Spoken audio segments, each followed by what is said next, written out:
Okay, so moving on. Alright, so this leads us on nicely to the weapon chest. So this is a weapon crate, as you can see, and there's all sorts of goodies packed in there. I believe it's every single weapon in the game currently.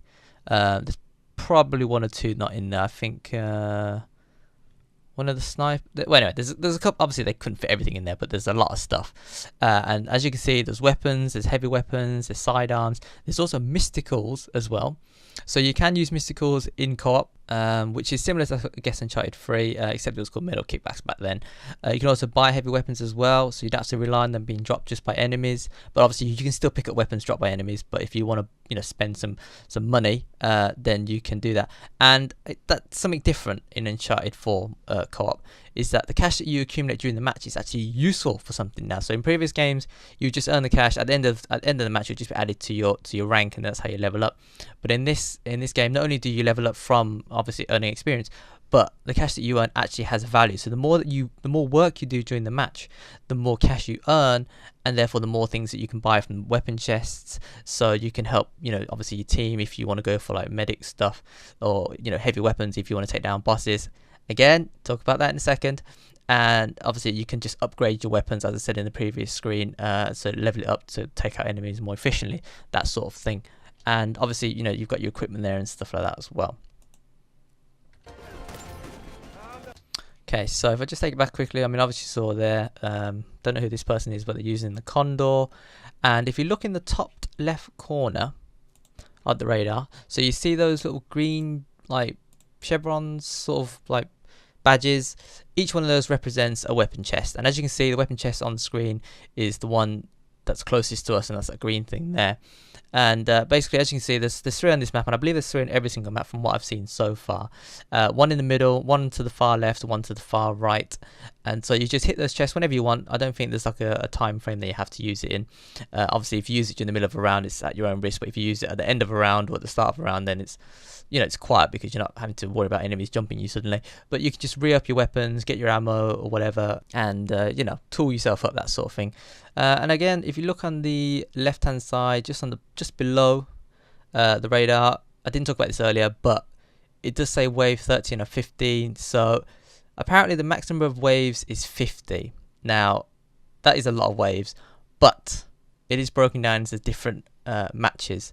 So I think it's 10 waves per map, and then you fight through a total of 5 maps during any given game sort of thing. So it's spread out over 5 maps. It's 50 waves total, but it's broken down into little parts, so you don't feel like you have to play the entire 50 in one go. But I'm not really sure how that would work then. If you sort of drop out at wave 20, what would you restart at wave 21 on the next time you play? But then would you need the same players in the lobby? I'm not too sure. I guess we'll find out in due course. 12 enemies remaining, so I'm hoping this means now it's a revert back to Uncharted 2 co-op, where in survival in particular, once you've eliminated a certain number of enemies, they wouldn't respawn anymore, whereas in Uncharted 3 they were just infinitely respawning. So I'm not sure if it's just like an Uncharted 3 counter where it tells you how many enemies you need to kill for that wave to end, or if it's Uncharted 2 counter whereby it's telling you how many enemies are left until they don't respawn anymore, and then obviously once you've killed an enemies, that's the end of the wave. So I'm hoping it's that rather than Uncharted 3's way of doing it, because constantly respawning enemies, I mean, on the one hand, you could just kill a lot of enemies, the easy ones over and over again to hit your limit. But on the other hand, you're constantly getting bosses and stuff respawning all the time, and that was just, especially playing with bad players, a bit of a nightmare. So I'm hoping it's more like the Uncharted 2 way rather than the Uncharted 3 way. Again, that's something I did mention in my wish list, so hopefully, fingers crossed, it's coming true. So this guy is using the, I can't remember what it's called now. In Uncharted 2 it's called the Gal, and in Uncharted 3 it's called the Pack 80.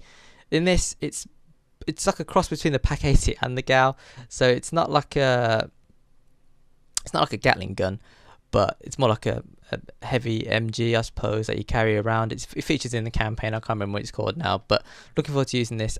So obviously this is going to be dropped by one of the enemies. I'm not too sure if you can buy it from the weapon crate. Be interesting if you could, but I think this might, because you can't buy it in multiplayer at the moment, so I don't think you'd be able to buy it in the weapon crate. But maybe you'd be able to upgrade it. But then again, there's no number next to it, so I don't think you can upgrade it. Interesting. But note how the ammo is not even a number either. It's just straight up like, it seems as though. So I wonder if this just means that enemies drop it, you pick it up, and that's the set of ammo there is. There's no more. You can't like reload it. You can't upgrade it, so you can't do more damage. Once the ammo's gone, that's it. The weapon's gone. That might be what it's about. And if you just notice on the top left screen again, this is auction house, as I said. But there's 3 weapon crates, as you can see. So as I said, I think there's 3 per map. 1 center, 1 left, 1 right, or top down, whichever way you're looking at the map.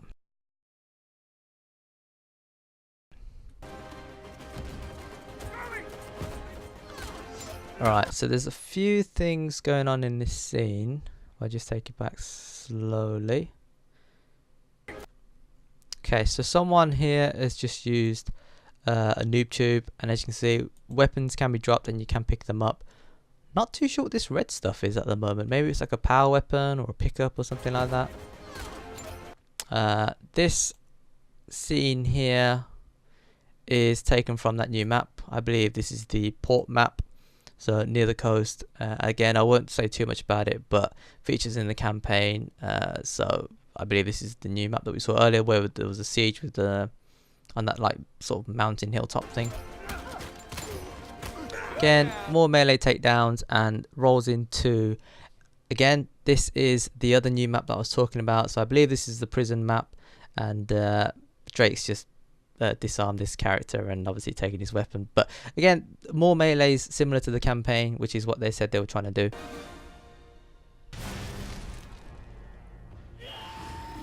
And last but not least, sort of like a, well, I got like a bit of a zombies vibe out of it, but that's just because of the noise more than anything.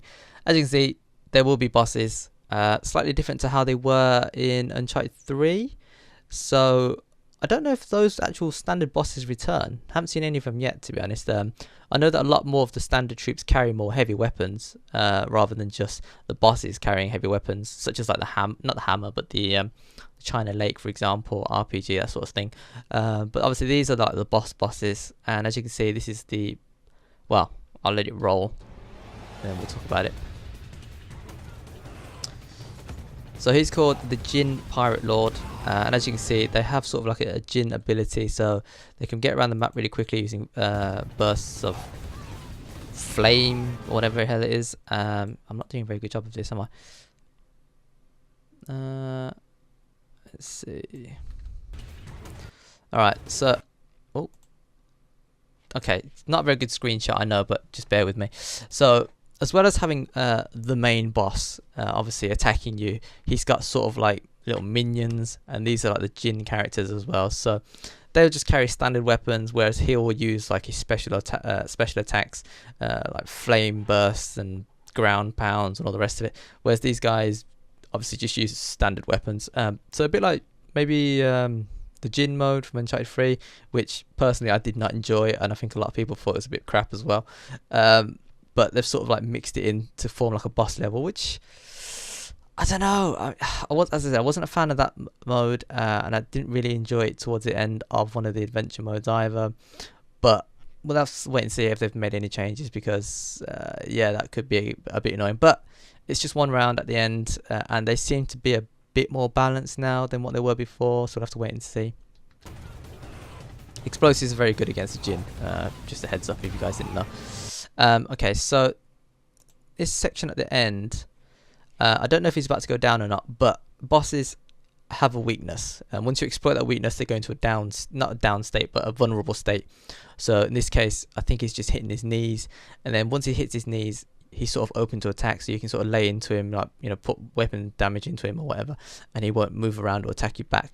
So that's a good way of taking out the bosses relatively quickly, but you obviously need to figure out what the weakness is first, and apparently the bosses can adapt to how you're playing. So maybe if you use a lot of explosives, they'll, I don't know, start to resist them or something. But again, we'll figure that out more as the game mode launches. And I love this.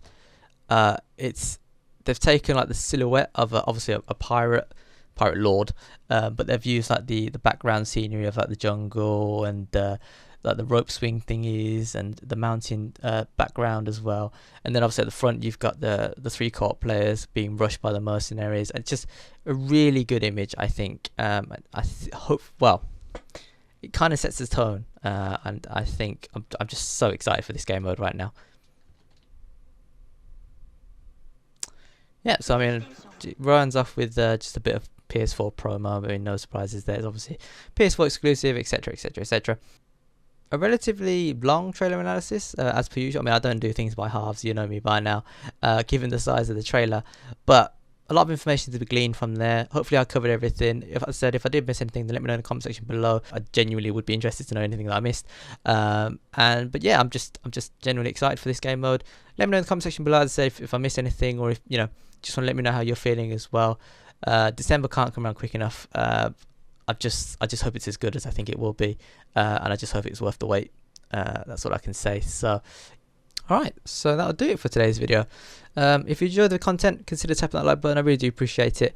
And until next time, whatever that might be, whether it's for Uncharted 4 news or something else, thanks for watching, thanks for listening, take care, and I will see you later.